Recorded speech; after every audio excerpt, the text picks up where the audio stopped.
পরে আইন আদালতের সমস্যা, অভিযোগ যাবে প্রশাসনের কাছে, অভিযুক্ত কিন্তু অপরাধী না, অভিযোগ হয়েছে, অভিযোগ অনুযায়ী তাকে নোটিশ হোক বা ধরা হোক, ধরে মানবিকভাবে রাখতে হবে, শুনানি হবে, সাক্ষী প্রমাণ হবে।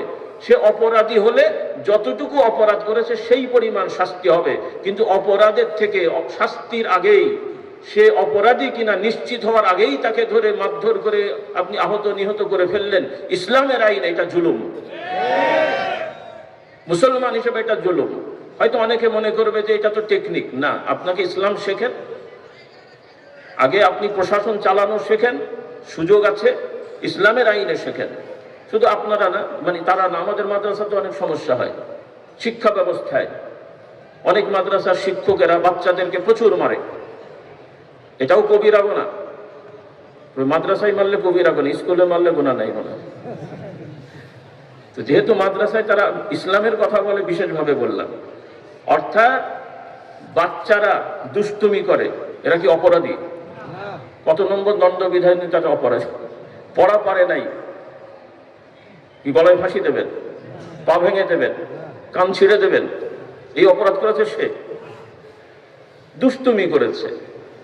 ইসলামে জেনা, ব্যভিচার, চুরি, ডাকাতি, এই ধরনের মদ খাওয়া, সমাজে বিশৃঙ্খলা করা, এগুলোর জন্য শাস্তি হলো জেলখানা, জরিমানা, চাবুক লাগানো, এরপরে চূড়ান্ত মৃত্যুদণ্ড দেয়া।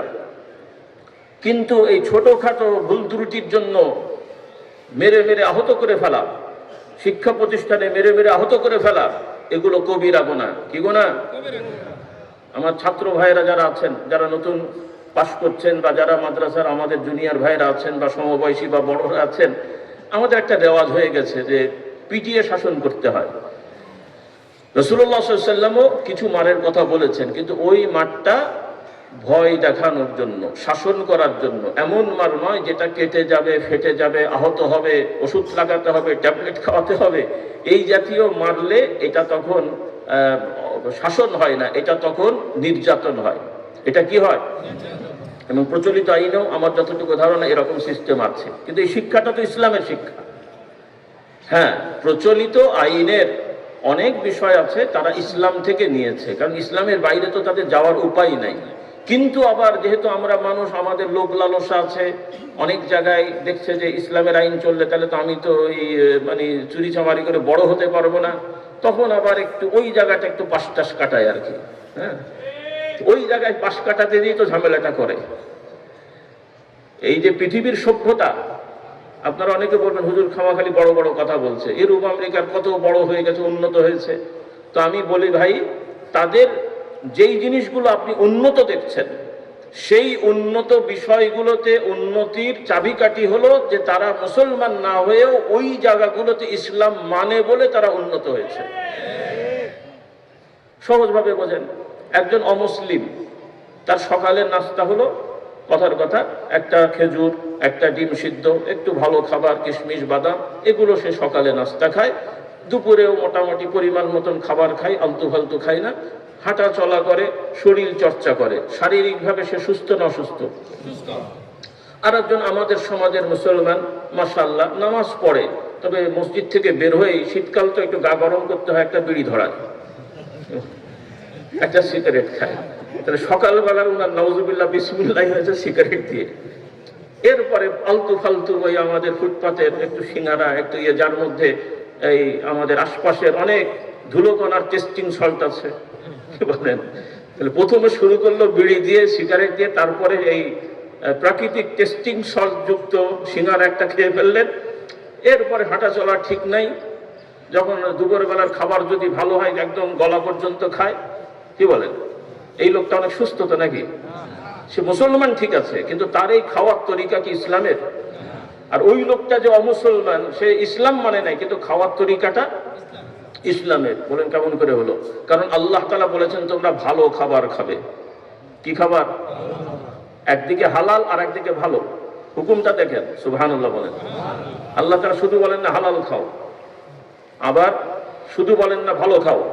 কেন, ভালো যদি চুরি করা হয় সেটা ভালো হয় না। এখন কেউ যদি মদিনায় যে চুরি করে খেজুর খায়, হ্যাঁ, মদিনা শরীফের চোড়াই খেজুর খেলে তো অনেক সব খাওয়া যাবে। তাহলে আবার খেজুরটা যদি পচে যায়, খেজুর পোকা ধরে গেছে, পচে গেছে, দুর্গন্ধ বেরোচ্ছে, খাওয়া যাবে? নিজের টাকায় কিনেছেন, হালাল টাকায় কিনেছেন, রেখেছিলেন, এখন দেখছেন পচে গেছে, খাওয়া যাবে? কেন? হালাল কিন্তু খারাপ হয়ে গেছে, হালাল কিন্তু খারাপ হয়ে গেছে। এই জন্য আল্লাহ তাআলা বলছেন ওয়াকুলু মিম্মা রাযাকনাকুম হালালান তাইয়্যিবান, হালালান তাইয়্যিবান। কারণ হালাল ও তাইয়্যিব, কেউ কেউ তাইয়্যিব কেউ হালাল বলেছেন, কিন্তু হালাল তাইয়্যিব যেহেতু দুটো বলা হয়েছে, কাজে এখান থেকে আমাদের বোঝার ব্যাপার আছে। আলহামদুলিল্লাহ। তাহলে অমুসলিমদের যেই উন্নয়নগুলো আমরা দেখি, এই উন্নয়নের পেছনে তারা ইসলামের আইনটাকে মানে, ইসলাম বলে মানে না, মানে সাধারণ মানুষ ইসলাম জানে না, কিন্তু তাদের যারা গবেষক আইন প্রণয়ন করে মানে বিভিন্ন দেশের, আমরা যেটা তথ্য রেখেছি আছে আমাদের কাছে, যে তারা তাদের গবেষকরা অনেকেই ভালো অমুসলিম, কিন্তু খ্রিস্টান, ইহুদি, অন্য ধর্মের, জার্মান, ফ্রান্সের, নাস্তিক, তারা আরবি ভাষা শেখে, আরবি ভাষার বই পড়ে, কোরআন শরীফ পড়ে, হাদিস শরীফ পড়ে, এবং ইসলামী যে আইন শাস্ত্র এগুলো তারা পড়ে, এগুলোকে এখান থেকে তারা বিভিন্ন বিষয় নিয়ে বাকি তাদের মতন করে তারা সাজায়। এবং এই উন্নয়নের চাবিকাঠি রাষ্ট্রনীতি, পররাষ্ট্রনীতি যা আছে, তাদের টেকনিকগুলো তারা ইসলামী রাষ্ট্র ব্যবস্থা থেকে, খোলাফায়ে রাশিদিন তাদের থেকে, এবং ইসলামী বড় বড় রাজা বাদশাহ যারা ছিলেন তাদের বিভিন্ন সিদ্ধান্ত থেকে তারা শিখেছে, বলি আলহামদুলিল্লাহ। কিন্তু আফসোস হলো আমরা তো এগুলো পড়িই না। আপনারা মাইন্ড করেন না, কারণ এই মাহফিলে যারা এসছেন সব থেকে ভালো মানুষগুলো, সবাই নামাজি রোজাদার। এখন যদি আমরা জরিপ করি, সত্যি কথা বলতে কয়জন আমরা সহি করে তেলাওয়াত পারি? যারাও সহি করে তেলাওয়াত পারি সবাই কি তেলাওয়াত করি? আচ্ছা, যারাও তেলাওয়াত করি কয়জন আমরা একটু প্রতিদিন বা সপ্তাহে 2-4-5 আয়াত বা 1 পৃষ্ঠা একটু বুঝে বুঝে তেলাওয়াত করি? রেজাল্ট কি বলেন? আমাদের সব থেকে ভালো মানুষদের অবস্থা এই রকম, তো খারাপ মানুষগুলোর কি অবস্থা? আর আপনাদের আমি কি দোষ দেবো? আমরা যারা হুজুর পীর সাহেব আছি, আমি কাউকে ছোট করছি না, বাস্তবতাটা তুলে ধরছি। আমি নিজেও ফেরেশতা দাবি করছি না, আমারও ভুল আছে, আল্লাহ আমাদেরকে হেদায়েত দান করুন। আমরা যারা মসজিদের ইমাম খতিব আছি, একটু গোপনে জরিপ করে দেখেন তো কয়জন খতিব সাহেব ব্যক্তিগতভাবে প্রতিদিন 2-4 পারা করে তেলাওয়াত করে? কয়জন মুফতি সাহেব আল্লাহর দ্বীনকে সবসময় ওয়াকেফাল রাখার জন্য নিয়মিত তাফসীর চর্চা করে? মাঠে ময়দানে তো কোরআনের আলো জ্বালিয়ে আমরা একদম উজ্জ্বল করে ফেলছি, কিন্তু নিজের অবস্থাটা কি হলো? যিনি কোরআনের আলো জ্বালানোর স্লোগান দিচ্ছেন, ওই বক্তব্যতেই তিনি ডাহা মিথ্যে কথা বলছেন। এগুলো আমি বানিয়ে বলছি না, আমি নিজে শুনেছি। তো স্লোগান দিচ্ছে কোরআনের আলো জ্বালো, আর ওই স্লোগানের আগের পরে যে ওয়াজ করেছেন অধিকাংশই মিথ্যে কথা। তাহলে মিথ্যাবাদী যে কোরআনের আলো জ্বলে, মিথ্যার সাথে ইসলামের কোনো সম্পর্ক আছে? ধোকার সাথে ইসলামের কোনো সম্পর্ক আছে? ইসলামে মুনাফিকির কোনো বৈধতা আছে? কিন্তু আমরা ইসলামের নামে এই ধরনের কাজ করে ফেলছি। এগুলোকে আমাদেরকে শনাক্ত করতে হবে। সবাইকে আমি বলছি, এখানে আমরা সবাই নিজেদেরকে পরিশুদ্ধ করি। গতকাল রাতেও আমি বলেছি, আজকে তো অনেকে আসেননি, এই জন্য আমি সহজ বাংলায় বলি আর কি। আমরা যেমন বাচ্চারা, যুবকেরা ঝগড়াঝাটি করলে বলি না, একজন থ্রেট দেয় ভালো হয়ে যাস, কিন্তু ভালো হতে কি? তো আমিও বলি ভাই, আমরা পীর সাহেব, হুজুর, মৌলানা, সাধারণ মানুষ সবাই মিলেমিশে আমরা ভালো হয়ে যাই। কি বলেন? সবাই কি হয়ে যায়? সবাই ভালো হয়ে যায়। হুজুররাও ভালো হয়ে যায়, সাধারণ মানুষরাও কি হয়ে যায়? ভালো হয়ে যায়। আমরা আল্লাহর আইনে চলে যাই।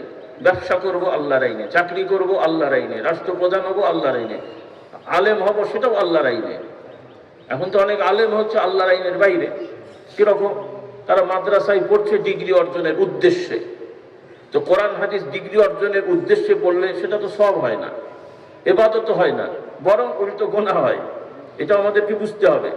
মাদ্রাসায় পরীক্ষা দেওয়া, ডিগ্রি নেওয়া নাজায়েজ আমি বলছি না, কিন্তু অন্যান্য বিষয়ের, বাংলা, ইংরেজি, ভূগোল, বিজ্ঞান, কেমিস্ট্রি, ফিজিক্স বা অন্যান্য সাধারণ বিষয়ে একজন পড়ে যে আমি যোগ্যতা অর্জন করব, ডিগ্রি নেব, সেটা নিয়ে আমি চাকরি করব বা জীবিকা নির্বাহ করব, এটা বৈধ। কিন্তু কোরআনের হাফেজ হয়ে আমি আন্তর্জাতিক খ্যাতি অর্জন করে, তেলাওয়াত করে অনেক টাকা উপার্জন করব, এই নিয়তে কোরআন পড়লে খ্যাতি অর্জন হবে, কিন্তু ক্ষতি হবে। কি হবে?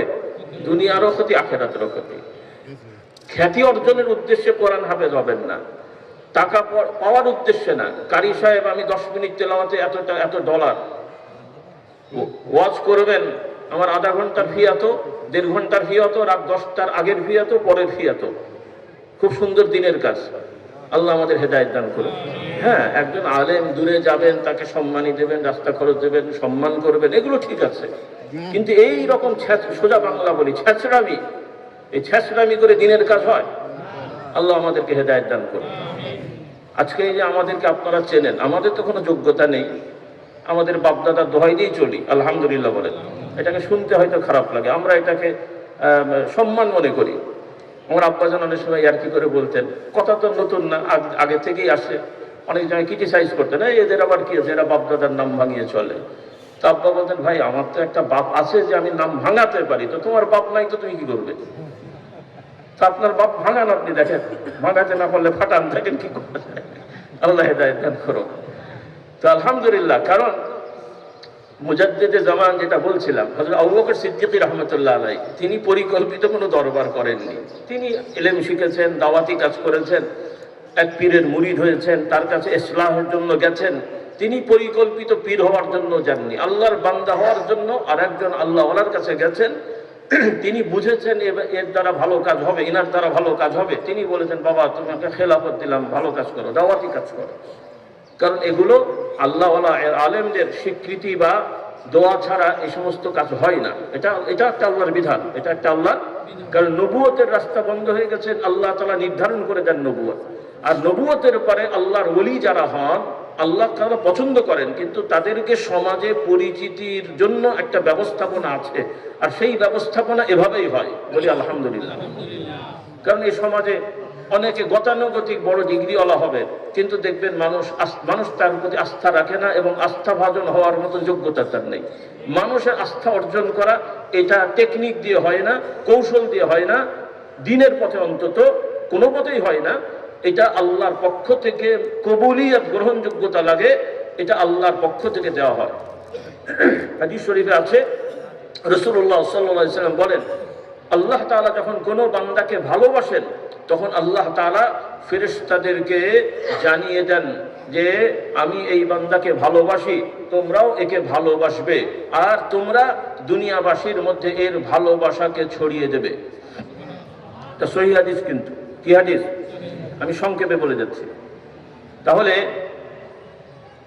যেমন আমরা কোনো দল সংগঠন করি না, আমাদেরও নেই। বলবেন ফুরফুরা কোনো দল সংগঠন না, এটা একটা ধারা।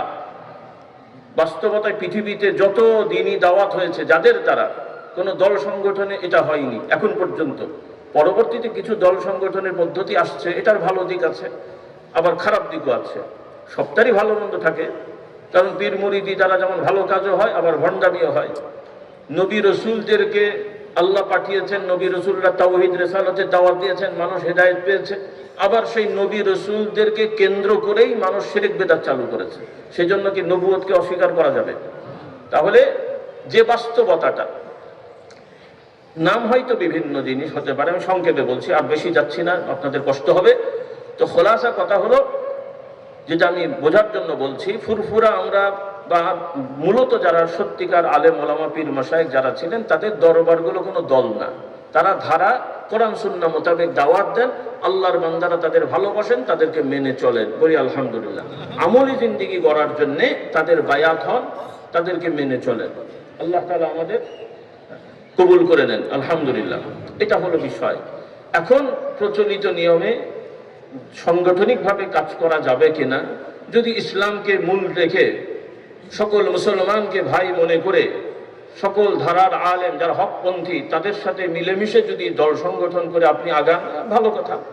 কিন্তু এখন যদি আমরা ফুরফুরা দাবি করি যে আমার ফুরফুরার যারা মুরিদ হবে, ফুরফুরার যারা ভক্ত হবে, এরাই একমাত্র খাঁটি ইসলাম, আর কেউ ইসলাম নাই, কেমন দাবি হবে?